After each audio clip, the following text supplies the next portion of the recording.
another game, another win for the Reds. Liverpool 2, Spurs 1. I mean, talk about a bad start. I mean, you couldn't really, I was with a few of my friends. This is why this video is coming up a bit later than usual. Normally, I try and get the video out by same day as the video is recording right now. It's 12 o'clock, midnight. So this video is probably going to come out early hours of the morning, probably tomorrow morning. But yeah, so this is my post-match analysis of the game. But yeah, as I was saying, I was with my friends and we were trying to get the stream up. I had my stream, I was trying to get it sorted out, and the game had just started, and I was like, God damn it. And it just wasn't working. My stream wasn't working. And as I got the stream up, I looked at the score and it was 1-0. And I was like, Jesus Christ. And my stream still wasn't working. It was lagging a bit, so I couldn't really fully see the goal. And then they finally showed the goal. And so I didn't even know really how we fully started. I didn't know. I managed to see the goal again. And get my thoughts of it. First of all, I thought when I looked at the lineup, let me go straight to the lineup first. So the lineup, we lined up, and I looked at it. It was about 3:30. I was about to take a shower. I just finished football training, and I looked at the lineup, and I was really hoping that Naby Keita or the Ox was going to play, because I thought after their performances against, I know I didn't put a post-match review on YouTube, but I was doing a watch along for my charity stream, and I was saying I was very impressed with Ox and Naby Keita. Obviously, Ox gets 2 goals, 2 really, really good goals, and just an overall great performance. And then I thought Naby Keita played very well. He was defending, he was attacking, he was driving into the box, he was making the right passes. I thought he played quite well, so I thought, and especially that the Ox got subbed off early, I thought maybe he was getting rested for today's game, bearing in mind he used to play for Arsenal and all that. So I was really hoping that one of them started. So I was very disappointed when Henderson did actually get a call up to the team. I know he's the captain, but I was quite disappointed that Naby Keita didn't start. But anyway, 40 seconds go in, Liverpool 1-0 down, and me looking back at the goal, I thought it was Henderson was the start of the goal, being at fault for the goal, so he was partially blamed.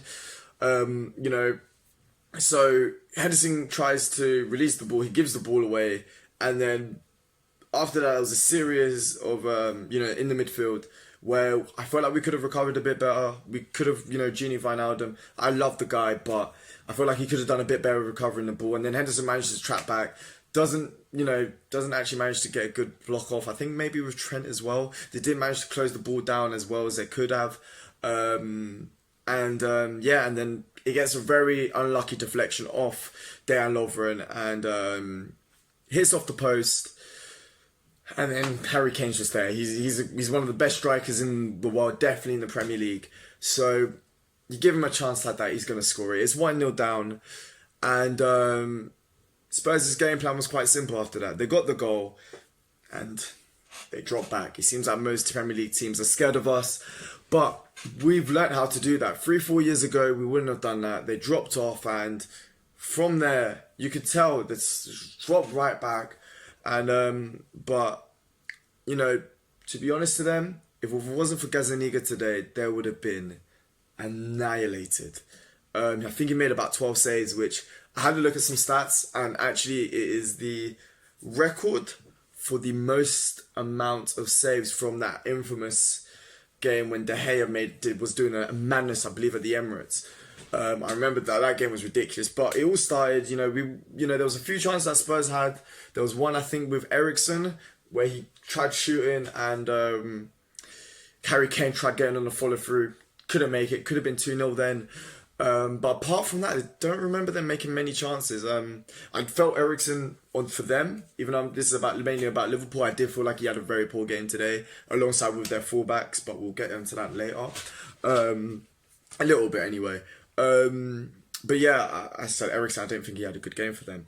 But then, so we had a few chances in the first half, quite a few actually, and it just looked like the doors, we were just knocking on the door. And then the first one was, I think, with Mohamed Salah. That was the first one I remember anyway, when we did a nice link-up play with Firmino, Salah gets the ball, plays it into Firmino. Firmino lays it back off into Salah. Salah gets a shot off, and Gazzaniga, to be honest, with that save, it was really weird. It looked like he tried to catch the ball, couldn't catch it, so he did really well in palming it away. And then Firmino literally just tries to get a shot off, keeper saves it, and then Danny Rose just does a clearance like when you're in year 6, year 7, and then year 11 asks you for the ball and you just hoops it out. So it was a bit of a weird one, that one, but we kept on, just knocking on the door. Robertson was getting, we just kept on using the fullbacks because we had so much space out wide. And we just kept on crossing them in, and they just weren't going away. They weren't, we weren't getting them. We were getting a bit unlucky sometimes that there was, even Henderson was sometimes getting the balls in and stuff like that, who, by the way, I thought had a horrendous first half. If I'm being completely honest with you, his first half was so bad. I was calling him to get subbed off. He was awful in the first half. Nothing. He was creating no creativity. He was doing nothing the first half. And I even think after the goal, he wasn't too well until the last few minutes of the game. But we'll get on to that. So, and then so the first one, I think it was when. So after that, Trent Robertson's down the left hand side. And no, actually, I think Van Dijk gets a header, which gets brilliantly saved. No, wait, I can't. But there was one where Robertson gets the ball down the left-hand side, just absolutely goes past Serge Aurier, and he looked like he was going to cross it. And I don't know if he meant it, but the ball gets fizzed low, and it manages to get past the penalty box, and it goes straight to Trent Alexander-Arnold.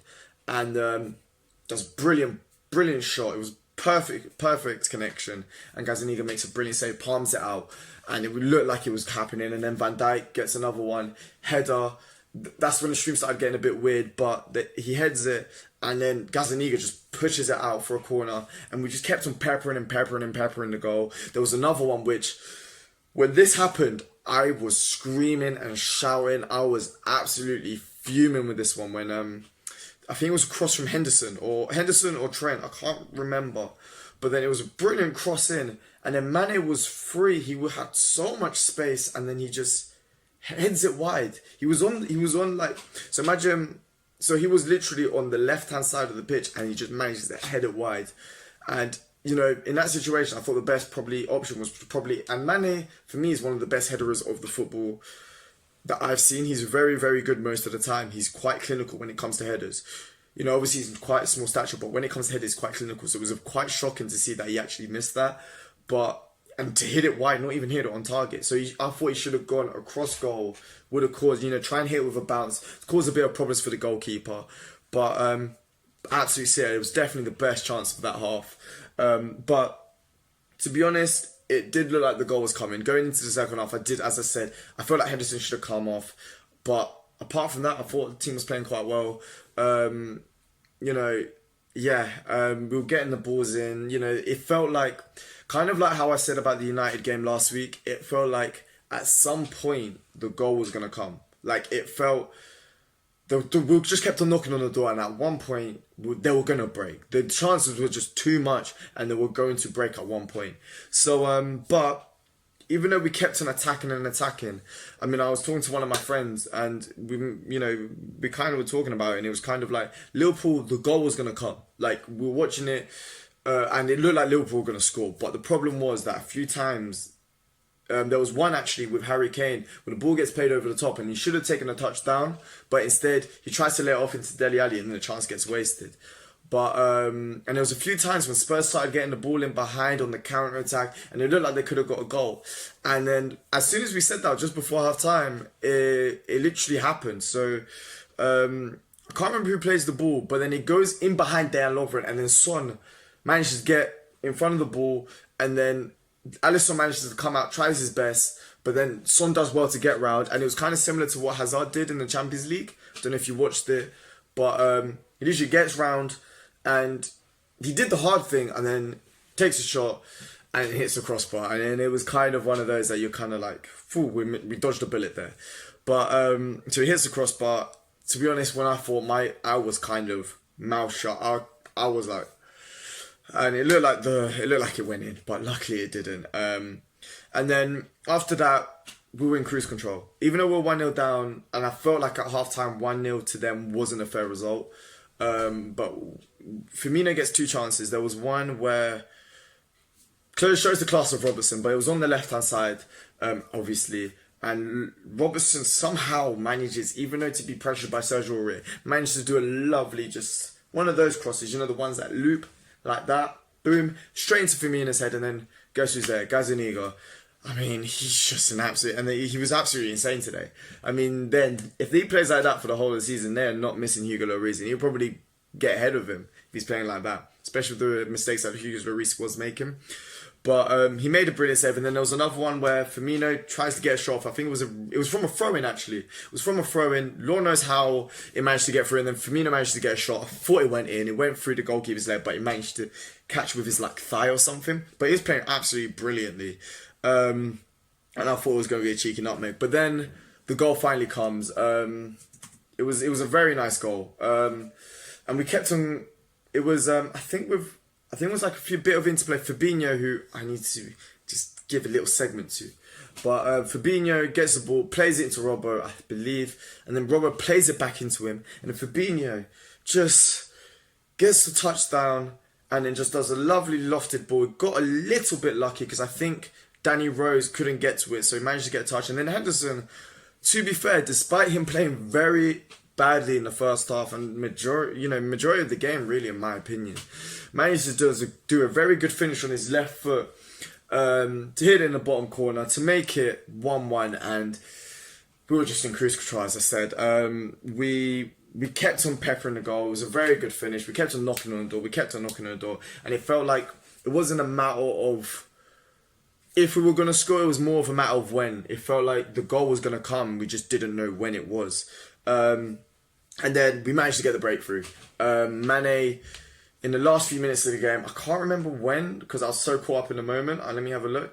It was in the 75th minute, which is kind of a bit early for us to get penalties, to be honest. We normally get in like 80, 85th, 90th. But Mane does ball it over the top. And then Mane manages to get onto it. Goes running through, and then, to be honest, he cuts inside. No, well, Sergio Aurier does a tackle, I think. And I thought the chance was over. I was a bit annoyed.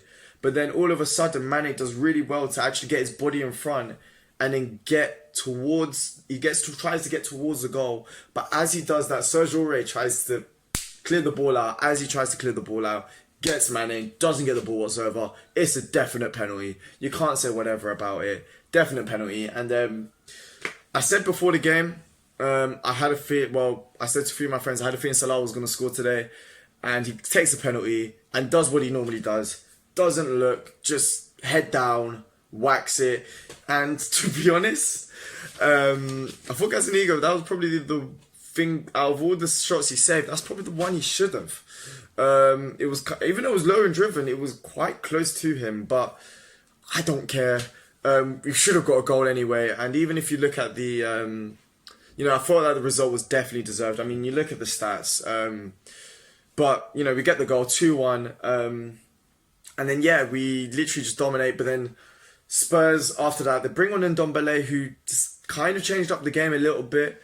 They started pressing up a bit higher, but they had a few chances here and there. But I remember Danny Rose blazing the ball over the bar. And then then there was a one with Son, which Alisson manages to save. And then towards the end,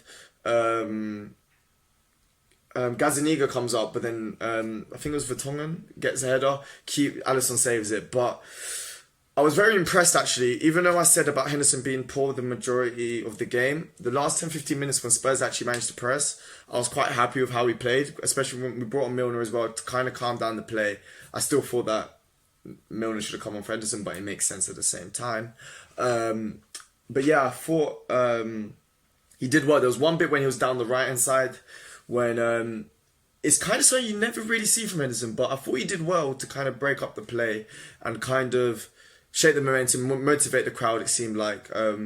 But he literally got the ball on the right side and just burst forward and tried to get a foul. He didn't get the foul, but it's kind of good because towards the end we did the same thing. We managed to get a foul and it kind of slowed the tempo down in the game a bit more. It made things better. But if you look at the stats and all of that, and even if you watch the game with your eyes, Liverpool by far the better team. I think Liverpool had an XG of 2.65, while Spurs had the next year of like 1. So again, that shows it again. And then we had 21 shots and 13 on target, which as a Spurs fan, if I was a Spurs fan, I would be very worried, especially when City, about 2 months ago, you let in about 30 shots, and then now this one, 21. I know you got a draw against City, but and especially with the results that you've been getting, it's a bit of a few worrying signs for Spurs. We had 13 on target, and yeah, it was just 8 corners, and Spurs, they've had 3 corners, but I think they were all in the last 15 minutes, if I'm not wrong.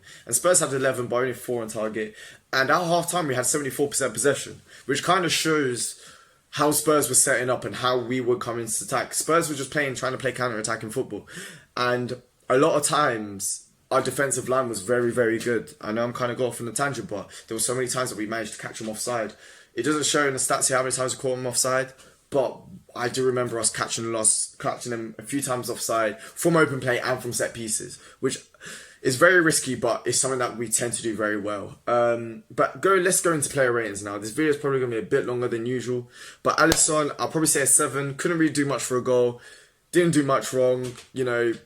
There was one thing I really liked towards the end.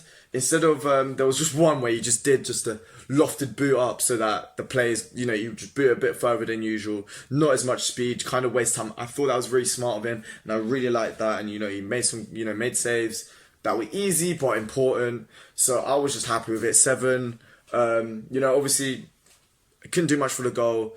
Maybe could have tried to, gather the ball a bit better for the Son chance, but in the end it didn't go in, so can't really complain about that. Darren Lovren, I thought he had a decent game. He was very unlucky for the goal that we conceded. He tried to defend it, and then it takes a deflection. Can't really blame him for that. And then the Son chance, that's probably the only thing that he had at fault. But again, Son is much quicker than him. So again, about say 6.5. Van Dijk cleared up most things. He was just solid as usual. So I'll say 7.5. One thing regarding about Darren Lovren, for me, it does make sense why he started over Joe Gomez, because I know, looking on Twitter and stuff like that, people were saying that Joe Gomez should have started, and I was even talking to some of my friends. But recently with Joe Gomez, he has not been the same player that he has been, that he was last season. I don't think he's been as good as he can be, and I hope that it changes. But I mean, against RB Salzburg, that was the perfect example of it. There was a few times where he got caught up, and his recovery pace is amazing. So probably for that chance to Son, he would have been very good, and he actually did end up coming on, showed his recovery pace, started doing well. But hopefully, we get to do see more of him, and I hope that he does play better. But I understand why Klopp decided to opt for Lovren instead of Joe Gomez, and I really hope Matip does come back, because I do think we're missing him. And then Andy Robertson and Trent.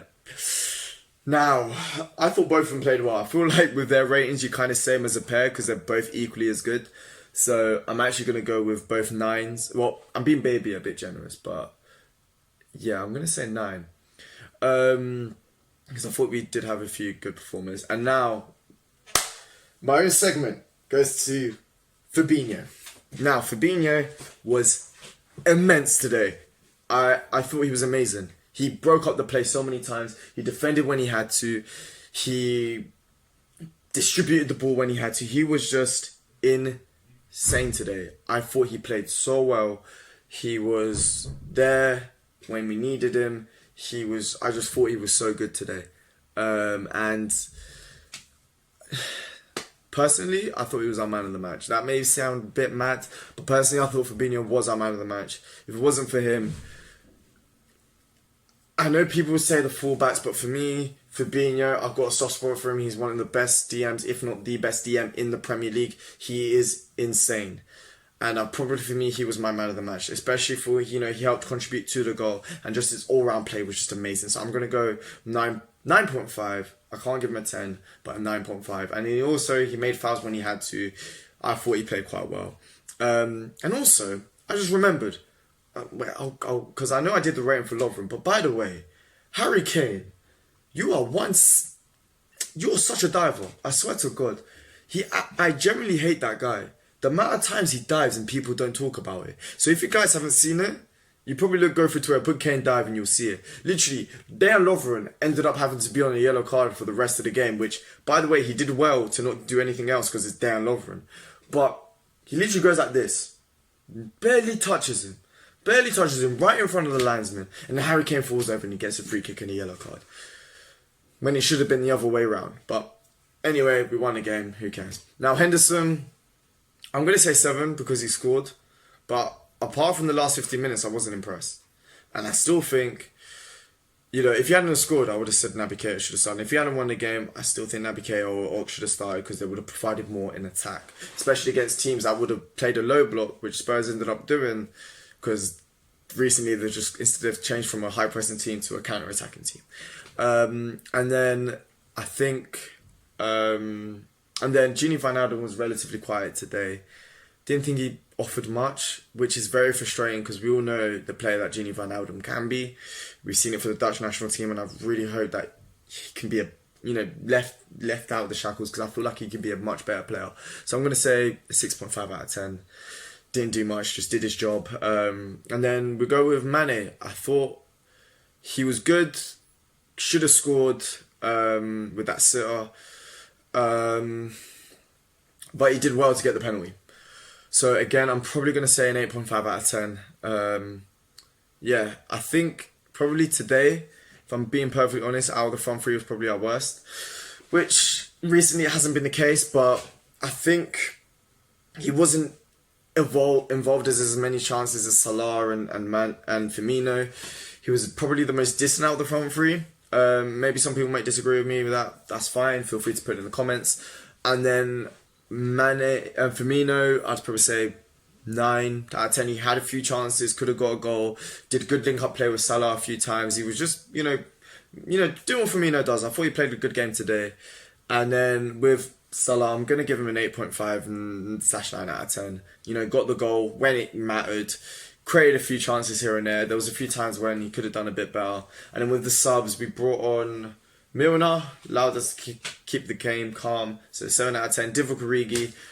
There was one time which actually really annoyed me where the ball got played out and I thought he was just going to run. And I felt it was the last minutes of the game. He should have ran, maybe try and get a foul, try and get a goal. But then he tried to cut inside him and gave the ball away. But again, good impact sub. And Salah is injured, I'm pretty sure. And Van Dijk did manage to get a knock, but I think he'll be fine. He managed to play the rest of the game. I haven't actually looked at the press conference or anything, but hopefully he's fine. Salah did manage to pick up a knock, which is a bit annoying. Hopefully it's his ankle again. So hopefully he'll be fine. Luckily we're not playing in the Champions League, so he won't be playing there. So hopefully, I just hope he's fine, really. And if not, I hope Shaqiri and that comes back quite soon. And then who else? Joe Gomez, solid, managed to not concede and stuff like that. So again, another 6.5 out of 10. But yeah, going into... but another thing, which I know a lot of you don't want to hear, but with that win, that does put us on 28 points, 6 points ahead of City. Showed us, despite the adversity, we did manage to come back. City, again, getting the win, but it's a stat that none of you guys want to hear, and I don't want to hear it myself, but I'm going to tell you guys anyway. It's the third time, I can't remember, but it's like we've got 28 points, which after this stage, every team that's got to that stage has ended up winning the Premier League. Now, we all know how Liverpool are with those stats, because with the Christmas one, we're the only team to have been leading at Christmas and not win the Premier League. Please, Liverpool, can you make that different? But we're top of the league. We're getting the wins where we have to. Harry Kane was like, we're getting lucky. We deserve to win the game today. We were by far the better team. Which kind of shows the levels between Liverpool and Tottenham, which going into a few months ago with the Champions League final probably would have been a bit different. Bear in mind, we haven't even made any signings. But it shows the change in quality, just the difference in quality, really. But yeah, it's your boy. I don't really have much to say, but if you guys have anything to say, do you think... no, I'm not even going to bother answering that question. But if you guys did like this video, I know this one's a bit of a long one. I'm really sorry about that. It's been a long day, and I've had a lot of time to think about the match, and I've got a lot of my chest, I feel, and I had a load of chances, really. So there was quite a lot to dissect in this match. Yeah, because, players were crossing the ball, you know, we're doing really well, you know, we thought we played quite well, we were getting, you know, but anyway, it's the end of the video. So if you guys did like this video, please make sure to smash the like button. If you haven't subscribed already, what are you doing? I'm giving you 3 seconds right now. 3, 2, 1. You better subscribe now, otherwise I don't know what the hell you're doing. And also leave a comment about anything, you know, whether you agree with my opinions or not, whether you know, you have some things to add on the game or anything like that. Just feel free to put it down in the comment section below. Follow me on Instagram. Oh, no, not on Instagram, on Twitter, on Twitch as well, and all of that. It's your boy, OJ Sam here, and I hope you guys have a very nice day. We're top of the league!